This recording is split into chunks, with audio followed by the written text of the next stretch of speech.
Nutrition is the science of how our bodies use food for energy, growth and staying healthy. Nutrition गोटे विज्ञान जहाँ कौन कहे ना आमे जो खाद्य खाऊचंती से खाद्यटा केमिति आम बॉडी यूज करूची एनर्जी रे परिणत करिया पई एंड देन आम बॉडी को हेल्दी रखिया पई आउ आम बॉडी रो ग्रोथ पई आमे न्यूट्रिशन को मुख्यतः दुई भाग रे विभक्त करथांती गोटे होची मैक्रो न्यूट्रिएंट आ गोटे होची माइक्रो न्यूट्रिएंट मैक्रो न्यूट्रिएंट आम बॉडी को अधिक मात्रा दरकार हेता है आमर बिल्डिंग ब्लॉक्स बॉडी रो बिल्डिंग ब्लॉक्स पाई निहाती आवश्यक आउ द्वितीय कथा हला एनर्जी आमको मिले कोथरू मैक्रो न्यूट्रिएंट कार्बोहाइड्रेट प्रोटीन आउ हेल्दी फैट फाइबर भी आमे कहि परिबा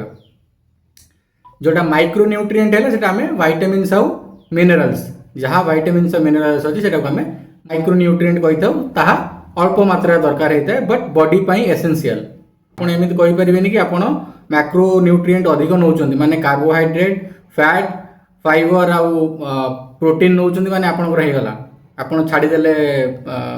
माइक्रो न्यूट्रिएंट्स समिति हे परिबो नाही मैक्रो माइक्रो दीटा न्यूट्रिएंट जो रहिला तार इंपोर्टेंस अछि हमर बॉडी पई